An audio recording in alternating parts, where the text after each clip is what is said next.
Olá pessoal, estamos aqui hoje em Ibarakiken, Japão, recebendo a visita de um grande praticante da Bujinkan, um dos mais antigos do Brasil, Manji Sensei. É uma honra, um grande prazer estar recebendo ele hoje. É um encontro muito especial, porque Manji Sensei ele é uma pessoa que antes mesmo de eu praticar aqui no Japão, esteve muito tempo aqui no Japão, praticou muito tempo com os mesmos professores que eu pratiquei. Nós compartilhamos de experiências muito parecidas, muitas conversas, muitos treinos, muitas experiências de só mesmo quem vive aqui no Japão, quem viveu aqui no Japão, quem treina e quem bebeu direto da fonte sabe. Então, para vocês que têm interesse, tá, gente, tem interesse em Ninjutsu, na nossa arte marcial, eu acredito que será muito interessante, tá? Quem gostar aí, compartilha e acompanha a gente aí. Uma honra estar aqui com o Sensei Higashi. Conheci há pouco tempo, mas já vi que ele tem um repertório assim, uma pessoa maravilhosa, excelente, uma pessoa que conhece muito da Bujinkan. Eu digo mesmo, é o pessoal hoje, na atualidade, os melhores Sensei referência, né? Para se treinar, eu digo o Sensei Higashi aqui do Japão. Ele tem esse contato, essa facilidade para aproximar mais os brasileiros da Bujinkan atualmente, né? E eu fico feliz de ter a honra, o prazer de conhecer o Sensei Higashi e saber que ele se esforça tanto e dedica tanto. Eu vivenciei um outro período na Bujinkan do Japão, né? De 99 a 2008. Foi o meu tempo, mas continuo treinando. E hoje, voltando aí, firme e forte na Bujinkan, quero aprender bastante, inclusive com o Sensei Higashi.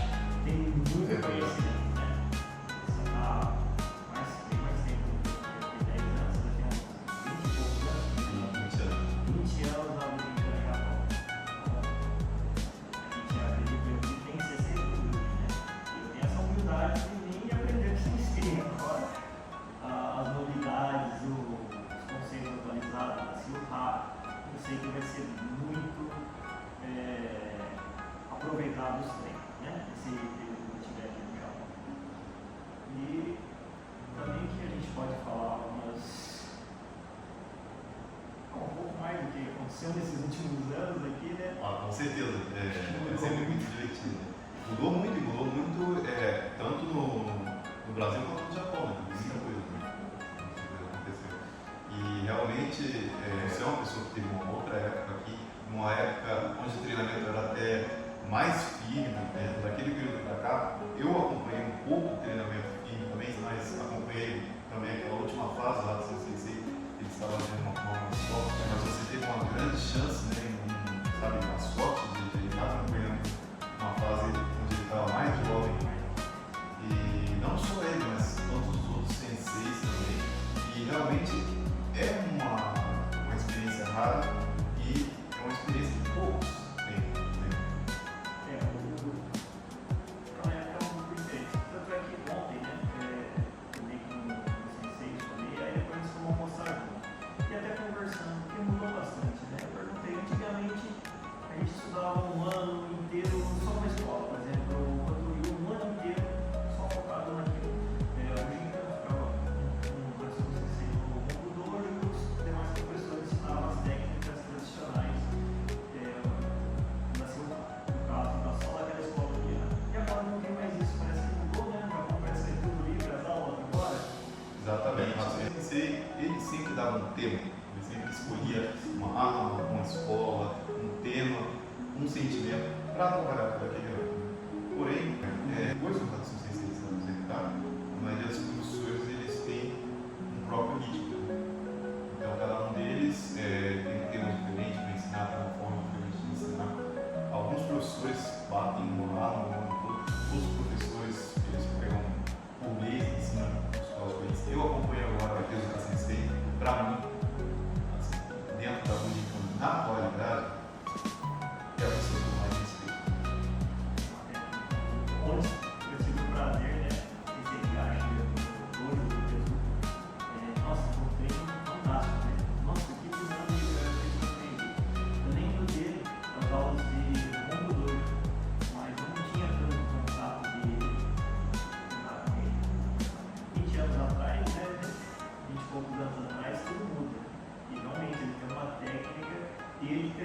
parecido com a época que eu treinei. Eu treinei com bastante conceito, foco e uma movimentação totalmente solta, fluida, né? Uma leveza, né? Uma leveza. Eu também acho que ele tem tudo para ser igual você falou, né? Um próximo Ratsumi. Realmente. Mudou muita coisa, mas eu acredito que muitas pessoas têm um medo, né, do que possa vir no futuro. Né? E Hatsumi Sensei ele sempre expressou pra gente, né? Nunca existe um último ninja, sempre o próximo. Então, tanto o ninjutsu como a nossa escola, né, ela vai passando de geração para geração. Então, até a técnica muda, reentra mesmo no Brasil. Por causa da situação, aí o pessoal pensa que é uma coisa programada também, mas não é. Hatsumi sempre passou. O poder ser diferente, por isso que é importante você sempre treinar com pessoas, e esse random aconteceu lá, ele faz na linha e todo mundo passa, todo momento, cada técnica com pessoas diferentes. Eu achei super dinâmico, eu gostei interessante. Exatamente, você nunca tem tempo de você acompanhar, ou pelo menos tentar quebrar o padrão do seu oponente, porque você vai mudando o seu oponente de 2 em 2 minutos. E realmente, cada um tem um perfil de ataque, não sei o que, mesmo sendo uma técnica, né, do eixo, mas a pessoa avança, ataca, de repente o ângulo de ataque está diferente do outro companheiro, mais em cima, mais embaixo, muda totalmente a técnica. Exatamente, alguns mais agressivos, outros mais leve, mais agressivo, por causa da leitura do campo totalmente. E você tem que trabalhar muito o que a gente solicita, trabalhar muito. É muito interessante. E falando um pouco dessa época antiga, né? Não sei, acredito que você também teve a oportunidade de conhecer os mesmos sensei que eu pratiquei, Seiya, Oguri, Shizuka. Bom, hoje eles já não estão mais com a gente, né? Mas foi muito feliz de ter conhecido e tive a oportunidade de treinar com eles, né? Isso aí é uma coisa que é um grande diferencial. Pessoal, a leveza que os crianças precisam, a força que o Luiz tinha, a força da técnica dele ficar mais embaixo, a aplicação. Nossa, é uma coisa que realmente muito diferente, né? Bom, eles eram os primeiros alunos de Hatsumi. exatamente. Inclusive, esse grupo que a gente está falando, eles chegaram aí conhecer a Takamatsu. Pois é. Para quem tem dúvida na internet, tem foto que mostra deles. Então é bem diferente. Hoje temos aí a nova geração, acredito eu, né? Tem alguns professores mais recentes da antiga, porém a nova geração está vindo aí com tudo. E não sei se não é antigo, mas é antigo, né? Mas ele seria, digamos assim, os que vão levar o Gingan daqui para frente, né? Com certeza, e futuro assim que para mim, não só o futuro, é o presente, né? Porque ele está mais na cisão, está mais crescendo dentro da vida da Honda do Japão. Então é uma coisa que realmente eu fico muito contente de fazer parte do momento que você também veio daqui do Japão, é a segunda vez esse ano já, e treinando, está acompanhando tudo isso. E eu acho muito legal esse seu trabalho, assim, você guarda o seu tudo para você e você usa isso para a sua vida. Né?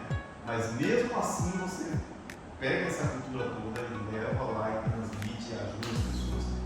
E eu acho muito interessante isso, né? Porque também na última vez que eu fui no Brasil, em 2024, tive a oportunidade de ir em diversos estados, acho que foram 12 ou 13 locais, e pude ter contato com diversas pessoas que têm formas diferentes de trabalhar, têm pensamentos diferentes, mas todos em prol do mesmo trabalho, todos em prol da Bujinkan, todos em prol do conteúdo que Takamatsu Sensei passou para a Hatsumi Sensei, que passou para nós.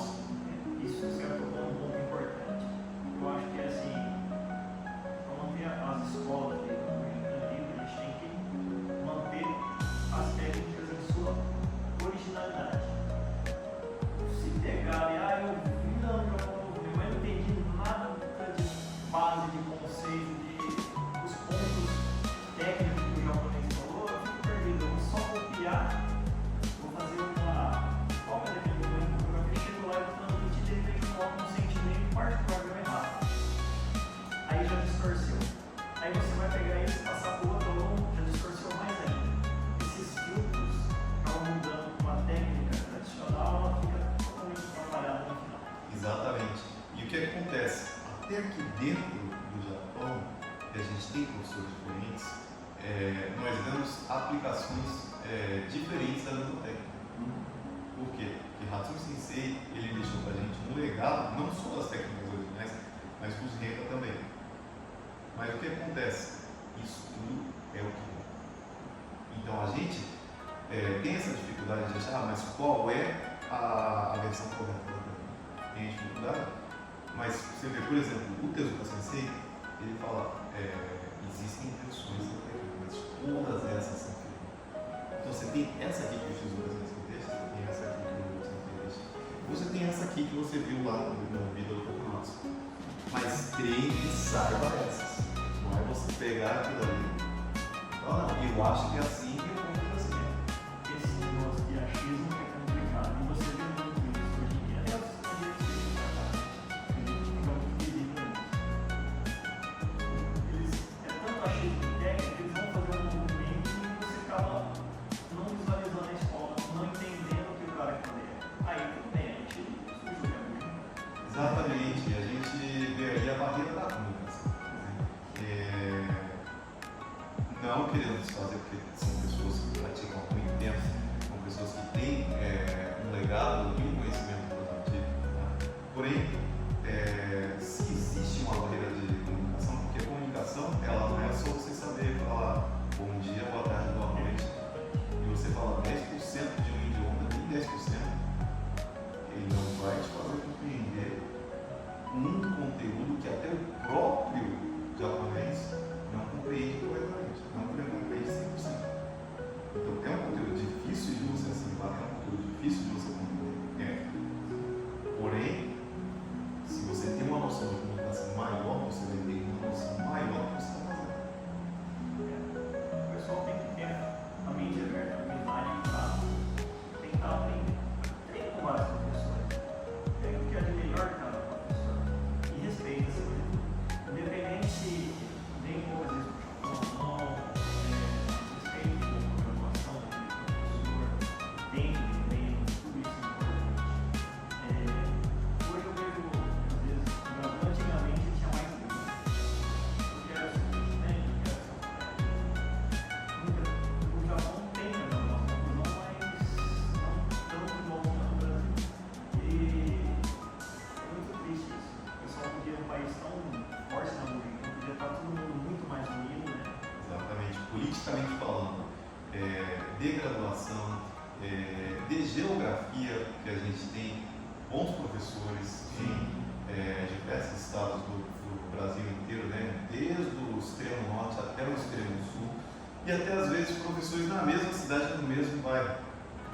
E assim, se a gente tiver um manejo melhor, uma união melhor, o crescimento vai ser muito maior.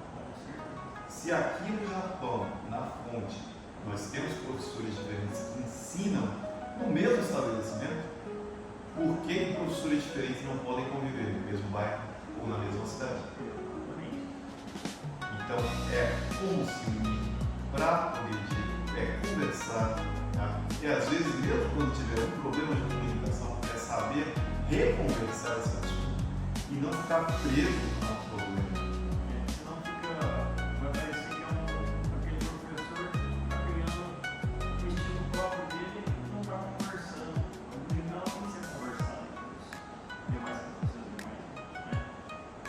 Agora, quando você se prende lá naquele casulo, você deixa de vivenciar essa fantástica modalidade que a gente tem. O pessoal se unir um pouco mais, teria uma condição de hoje o Brasil ter uma grande independência. Porém, teve ali as influências externas no Brasil e o pessoal, obviamente, achava que é o melhor caminho. Mas tem que ter um caminho. Acho que todo mundo tem o seu mérito ali, o pessoal tem que agradecer bastante pessoal que levou o Bugiganga para o Brasil, que apoiou eles, tem que respeitar, mas também tem que respeitar uns aos outros. Exatamente. E eu fico triste com essa questão do Brasil. Ah, mas aquele dono não gosta, aquele elenco não gosta, aquele elenco professor você não pode treinar com esse, você não pode treinar com aquele. Já não é isso, né? Vários professores dão aula no mundo, deve ter uns 10, 15 professores dando aula no mesmo espaço. É tudo um gigante, gente. Exatamente, todos ensinando. Às vezes de uma forma de uma unidade diferente, porém ensinando a mesma coisa no mesmo estabelecimento, e ninguém liga. Então, eu acredito que, assim, todos têm opiniões diferentes, têm pensamentos diferentes, têm formas de trabalhar diferentes, mas é exatamente isso que faz com que nós possamos crescer. Porque se todos pensassem da mesma forma, a gente vai ficar ali, parado no mesmo local. E hoje você tem a oportunidade, se você abriu essas portas, né, ter essa facilidade, a tecnologia online, para poder transmitir toda semana, né, um treino, uma aula, uma vivência nova que ele teve aqui, toda a bagagem que ele tem nesses 20 anos de Bugiganga aqui no Japão. Eu acredito que o pessoal tem que aproveitar mesmo. Se tiver oportunidade, assista as aulas, pratiquem, isso é altamente recomendado. Essa é a questão. Agradeço por ter comentado nessa parte, que é realmente importante, né? Porque a arte marcial, ela nunca funcionou à distância, que as pessoas falam. Né? Então, como é que funciona isso aí? Vamos retornar agora para o Hatsu Sensei. O Hatsu Sensei, ele morava, ensinava e treinava no ficava por Chiba. E ele aprendia o Takahata Sensei lá em casa. Então ele não estava em contato todos os dias com o Takahata Sensei. Ele tinha aquele contato em cartas, né? E ele tinha os dias que ele ia para lá. Tinha anos que ele ia uma vez a cada 15 dias, tinha anos que ele ia uma vez por mês. Então depende do dia a dia, depende do trabalho, depende da necessidade de todo mundo. E ele treinou direto com o Takahata Sensei por 15 anos. Então, no dia a dia, nós somos ocupados, nós temos nossa vida pessoal, nós temos a dificuldade de distância, né? E toda essa tecnologia que hoje nos permite nos aproximarmos cada vez mais, ela só faz agregar, só faz a gente ter mais acesso e crescer. Sim, a gente fala até conversando isso, né? Usa a tecnologia é excelente, porém, não confunda. Você está sentado assistindo ao vídeo, com a minha cidade. Eu aprendi 100%. Se você não tiver um contato e sentir, é diferente o feedback, mas é o melhor caminho que a gente tem no momento. O pessoal que está no Japão, é o melhor caminho. Por isso que eu recomendo. Mas aí, se esforcem para pelo menos tentar aí o segundo no Brasil, o Japão uma vez por ano. Eu contato com o sensei, o pessoal do Bugiganga, isso é muito importante. Aí eu não sei, você comentou que tem uma estratégia, né? Acho que seus alunos mandam vídeos, como eles estão aplicando, para você analisar a movimentação, a técnica. Exatamente, né? Devido a essa distância e devido ao cotidiano, né? Eu não posso estar indo no Brasil todos os anos, né? Para mim é difícil. Então, uma vez a cada 2 anos, o período que para mim for possível, eu com certeza faço questão, né? Porque aqueles que vêm também, de ser útil também, né? De receber a aplicação da técnica do aluno, para poder sentir, ver se a aprendeu funcionando. Porém, no momento que não é possível isso, eu posso analisar vendo ele aplicando nas aulas dele. Então, eu sempre peço para aqueles que treinam comigo, tá? Que demonstrem não só um vídeo gravado do que eles estão fazendo, mas, às vezes, fazer aula ao vivo, para que eu possa estar analisando, avaliando a movimentação dele, a forma dele de ensinar os alunos, vendo ele aplicar a técnica nos alunos, e vice-versa, às vezes os alunos aplicando a técnica nas pessoas, para poder realmente perceber onde é que está o erro, onde é que a gente pode corrigir, onde é que a gente pode evoluir mais. E seja sincero, não vamos ser cínicos, né? Os próprios professores de dentro do Brasil, que são professores bons, porque muitos deles se dedicam para poder pegar aquele conteúdo, gastam muito para poder vir do Japão, que não é fácil, seja uma vez em vários anos, ou vão na Argentina, ou vão em seminários que não é barato, tá? Porém, se a gente for parar para pensar, quantos seminários você aprende no ano? Quantas aulas com o seu professor que você é ligado em outro país você tem no seu dia a dia? Você está tomando aula com o seu professor quantas vezes por semana? Essa é a realidade. Eu também penso assim. Às vezes, tudo bem, eu tenho, vamos falar, um professor X. Às vezes ele vai em 2, 3 seminários no ano. São poucos contatos. Vamos mudar um pouco essa reflexão. A gente morou aqui. Quantas vezes a gente não foi em muitos contatos com os professores de trabalhando. Não tem como comparar, gente. Vamos ter isso. O pessoal tem 15 dias aqui, 15 dias para passar 5, 6, treinando eles. E ele vem também uma vez por ano. Às vezes 2, 3 vezes. Mas eles têm hora de treinar. As pessoas falam, não, eu treino por mim mesmo. Tá? Tem pessoas que têm uma movimentação boa e tentam desenvolver essa movimentação, sabe, superar a si mesmo, olhando no espelho, olhando o próprio vídeo, avaliando vídeos de Hatsume Sensei, vídeos que as próprias pessoas tiraram dos treinamentos. Excelente, excelente, isso é um progresso. Porém, não é a mesma coisa de você estar aqui o ano todo, você acompanhar justamente o que o Mani Sensei falou, as aulas de Hatsume Sensei, as aulas dos professores daqui, dos primeiros alunos do Hatsume Sensei, e você está com isso fresco na sua cabeça. Você vai estar no dia a dia te corrigir. Não, o seu tamanho está errado. E assim, eu não sou o dono da verdade, a gente não é dono da verdade, mas tinha humildade. Você estava no futuro, e o ia falar, você vai tomar no futuro.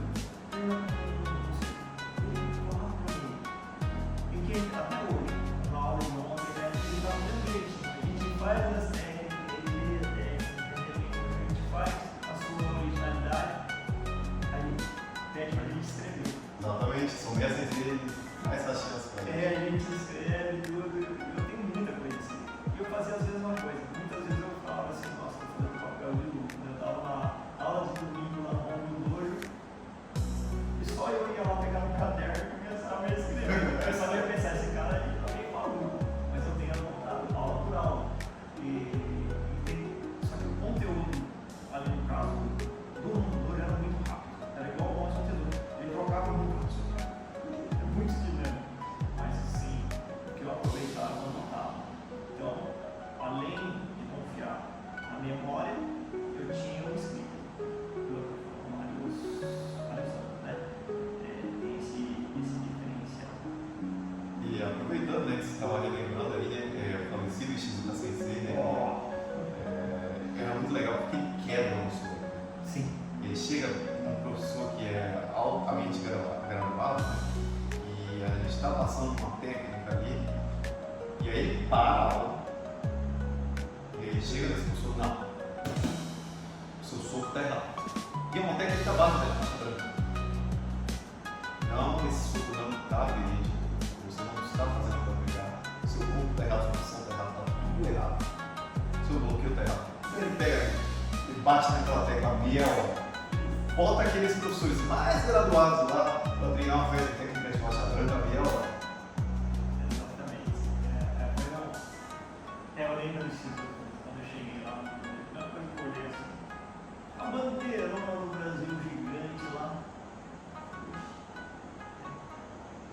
Que é estranho, né? Não, foi presente. Então, falando em presente, estou falando aí mais ou menos 2000, né? Nos anos 2000. Uma coisa interessante, é algo que o outro sempre fala, eu sou aluno direto, eu sou de repente, não sei,